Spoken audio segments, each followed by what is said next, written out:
Good evening students. हम लोग इस क्लास में इंग्लिश पढ़ना सीखेंगे और अर्थ निकालना सीखेंगे। हम लोग एक एक शब्द पर काम करेंगे कि कैसे उसका उच्चारण किया जाता है, यानी कैसे प्रोनाउंसिएशन किया जाता है और कैसे हम लोग इंग्लिश का हिंदी में अर्थ निकालते हैं। तो चलिए फिर हम लोग करते हैं इंग्लिश सीखने की शुरुआत कहानी के माध्यम से, यानी स्टोरी के माध्यम से। आज की जो हमारी कहानी है उस कहानी का नाम है the promise keeper rat. The promise, promise का मतलब होता है वादा, कीपर, कीपर का मतलब निभाने वाला, रैट, रैट का मतलब चूहा। तो कहानी का नाम बन गया द प्रॉमिस कीपर रैट, यानी वादा निभाने वाला चूहा। तो चलिए फिर करते हैं शुरुआत। ONCE, इसे पढ़ते हैं हम लोग वंस।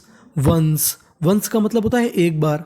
आ का मतलब एक। आप चाहे तो इसे ए भी बोल सकते हैं और आ भी बोल सकते हैं, दोनों ही हमारे उच्चारण सही माने जाते हैं। लायन, लायन, लायन का मतलब शेर। वॉज, वॉज, वॉज का मतलब था। फास्ट, फास्ट, फास्ट का मतलब होता है तेज, लेकिन यहाँ पर फास्ट का मतलब है गहरी। अस्लीप, अस्लीप, अस्लीप का मतलब सोया हुआ था। इन का मतलब में। द, आप इसे चाहे तो दा भी बोल सकते हैं और दी भी बोल सकते हैं। ये हमारा आर्टिकल होता है। आर्टिकल का प्रयोग हम लोग नाउन की शोभा बढ़ाने के लिए करते हैं। सेड, सेड, सेड का मतलब छाया। ऑफ, ऑफ का मतलब की। आ ट्री, आ का मतलब एक, ट्री का मतलब पेड़। वंस अ लायन, एक बार एक शेर।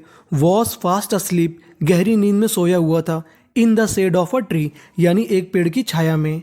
ही का मतलब वह, यहाँ पर ही का प्रयोग लायन यानी शेर के लिए हुआ है। He had been, had been, had been, had been हमारी सहायक क्रिया है। इसका मतलब है किसी काम को लगातार करना। Had been.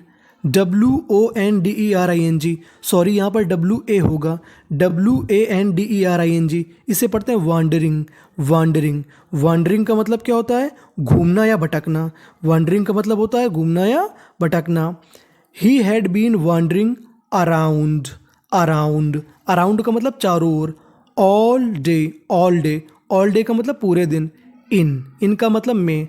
SEARCH, इसे पढ़ेंगे सर्च, सर्च, सर्च का मतलब तलाश। ऑफ, ऑफ का मतलब की। प्रे, PREY, प्रे, प्रे का मतलब शिकार। ही हैड बीन वांडरिंग, वो दिन भर भटकता रहता था। अराउंड, चारों ओर। All day in search of prey, यानी वो शिकार की तलाश में पूरा दिन भटकता रहता था। ही वॉज, ही वॉज, वह था। वेरी, वेरी, वेरी का मतलब बहुत ज़्यादा। टायर्ड, टायर्ड, टायर्ड का मतलब थका हुआ। ही वॉज वेरी टायर्ड, वो बहुत ज़्यादा थका हुआ था। A mouse, a mouse, mouse का मतलब चूहा, एक चूहा। केम, केम आया। Out of its hole, out of, out of का मतलब के बाहर। इट का मतलब अपने। होल, होल का मतलब बिल से। A mouse came out of its hole, एक चूहा अपने बिल से बाहर आया। एंड, एंड का मतलब और। स्टार्टेड, स्टार्टेड, स्टार्टेड का मतलब चालू कर दिया उसने। निबलिंग, निबलिंग, देखिए मैं आपको एक रूल बता दूं, यहाँ पर बीच में हमारा बी 2 बार लिखा है और इंग्लिश का एक रूल होता है कि कोई भी लेटर यानी कोई भी अक्षर अगर 2 बार लिखा होता है तो उसका उच्चारण केवल एक बार करते हैं। तो यहाँ पे बी 2 बार लिखा है तो उच्चारण एक बार करना है, तो मीनिंग बन गई निबलिंग, निबलिंग, निबलिंग। निबलिंग का मतलब होता है कुतरना।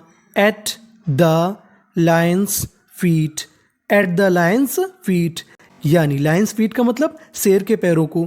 वो शेर के पैरों को क्या करने लगा? कुतरने लगा, यानी अपने दांतों से काटने लगा। द लायन, जो शेर था।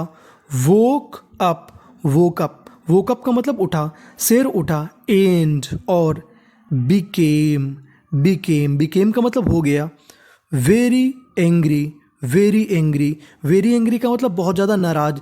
The lion woke up and became very angry, शेर उठा और वो बहुत ज़्यादा नाराज हो गया। ही सैड, SAID, सैड, उसने कहा। सैड का मतलब होता है कहना। I will kill you, I का मतलब मैं, विल किल यू, मैं तुम्हें मार दूंगा। यू का मतलब तुम्हें। आई विल किल यू, शेर ने कहा कि मैं तुम्हें मार दूंगा। The poor mouse, poor, poor का मतलब गरीब होता है और पुअर का मतलब बेचारा भी होता है। यहाँ पर पुअर का मतलब होगा बेचारा। माउस, माउस का मतलब चूहा। स्टार्टेड, स्टार्टेड, स्टार्टेड का मतलब चालू कर देना। द पुअर माउस स्टार्टेड, उसने चालू कर दिया। TREMBLING, इसे पढ़ेंगे ट्रेम्बलिंग, ट्रेम्बलिंग, ट्रेम्बलिंग का मतलब होता है कांपना। विथ, के साथ, फियर फियर फियर का मतलब डर की वजह से। The poor mouse started trembling with fear, यानी चूहा डर के मारे कांपने लगा। ही का मतलब वह, यहाँ पर रैट यानी चूहे के लिए ही का प्रयोग हुआ है। सैड टू द लायन, यानी चूहे ने शेर से कहा। इफ़ का मतलब यदि, यू का मतलब तुम, लिव का मतलब रहने देना, मी मुझे, अलाइव का मतलब जिंदा। If you live me alive, अगर तुम मुझे जिंदा रहने दोगे। परहैप्स का मतलब शायद। I may be use of to you, I का मतलब मैं, मे बी आ सकता हूँ, यूज ऑफ काम में, टू यू तुम्हारे। समडे का मतलब किसी दिन। I may be use of to you someday, चूहे ने शेर से कहा कि शायद मैं किसी दिन तुम्हारे काम में आ सकता हूँ। इफ यदि, गॉड विल्स, गॉड का मतलब भगवान, विल्स का मतलब इच्छा, यदि भगवान की इच्छा। आई विल, मैं करूँगा। रीपे का मतलब होता है चुकाना। I will repay you for your, you का मतलब तुम्हें, फॉर का मतलब के लिए, योर काइंडनेस का मतलब दया के लिए। I will repay you for your kindness, I will repay मैं चुका दूंगा, यू तुम्हें, फॉर योर काइंडनेस यानी जो तुमने दया मुझे दिखाई है इसको मैं जरूर चुकाऊंगा, यानी इस एहसान का बदला मैं जरूर चुकाऊंगा। द लायन जो शेर था। अब देखिए जो आगे वाली मीनिंग है उसके बीच में लिखा है यूजीएच को पढ़ते हैं हम लोग फा। क्या पढ़ते हैं? फा। तो मीनिंग बन गई लाफ्ड, द लायन लाफ्ड, शेर हंसा, एट दिस इस पर, एंड और, रिलीज्ड का मतलब होता है छोड़ देना, और उसने छोड़ दिया। द रैट चूहे को। The lion laughed at this, lion इस बात पर हंसा, एंड रिलीज्ड द रैट और उसने चूहे को छोड़ दिया। आफ्टर सम टाइम, आफ्टर का मतलब के बाद, सम टाइम का मतलब कुछ समय के बाद, द सेम लायन, सेम का मतलब वही, लायन का मतलब शेर, कुछ समय बाद वही शेर, गॉट का मतलब पकड़ लिया गया। इन अ ट्रैप का मतलब जाल में, कुछ समय बाद वो शेर जाल में पकड़ लिया गया। ही उसने, ट्राइड ट्राइड का मतलब प्रयास करना, उसने प्रयास किया। वेरी हार्ड बहुत कठिन प्रयास किया उसने।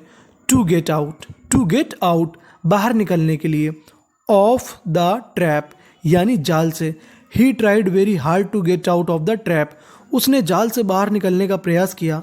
बट लेकिन, कुडंट सक्सीड का मतलब होता है सफल होना, बट कुडंट सक्सीड लेकिन सफल नहीं हो पाया।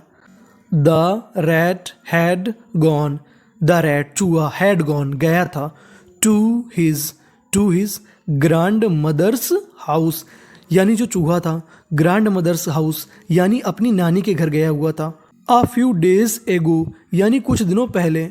वेन का मतलब जब। The rat had gone to his grandmother's house a few days ago, यानी जो चूहा था वो अपने नानी के घर गया हुआ था कुछ दिन पहले। वेन जब। द माउस चूहा। केम टू नो का मतलब पता चला, जब चूहे को पता चला। अबाउट के बारे में, हिम उसके बारे में, लायन यानी जब शेर के बारे में चूहे को पता चला। ही का मतलब वह। बिकेम हो गया। वेरी बहुत ज़्यादा। एंसियस ANXIOUS इसे पढ़ते हैं हम लोग एंसियस का मतलब चिंतित। ही बिकेम वेरी एंसियस वो बहुत ज़्यादा चिंतित हो गया। ही का मतलब वह। इमीडिएटली का मतलब तुरंत। ही इमीडिएटली रीच्ड वो पहुंच गया। दैट लोकेशन TION को हम लोग पढ़ते हैं शन। क्या पढ़ते हैं? शन। तो मीनिंग बन गई लोकेशन का मतलब होता है स्थान। वेयर वेयर का मतलब जहाँ। लायन वॉज यानी जहाँ पर शेर था। He immediately reached that location where lion was वो तुरंत वहाँ पहुँच गया जहाँ पर शेर था। ही उसने। ही का मतलब उसने यानी चूहे ने। स्लोली धीरे से। नैव्ड यहाँ पे जी हमारा साइलेंट है, जी का उच्चारण नहीं करना। नैव्ड का मतलब काट दिया। द ट्रैप जाल को। ही स्लोली नैव्ड द ट्रैप, उसने धीरे धीरे जाल को काट दिया। एंड और सेट हिम फ्री, उसे मुक्त कर दिया। लायन थैंक्ड, शेर ने धन्यवाद दिया। हिम उसे। एंड अपॉइंटेड का मतलब नियुक्त कर देना, और उसने नियुक्त कर दिया हिम उसे secret agent of his area. Secret agent का मतलब होता है जासूस। ऑफ हिज एरिया यानी अपने इलाके का। The lion thanked him and appointed him secret agent of his area. शेर ने धन्यवाद दिया और उसे अपने इलाके का जासूस नियुक्त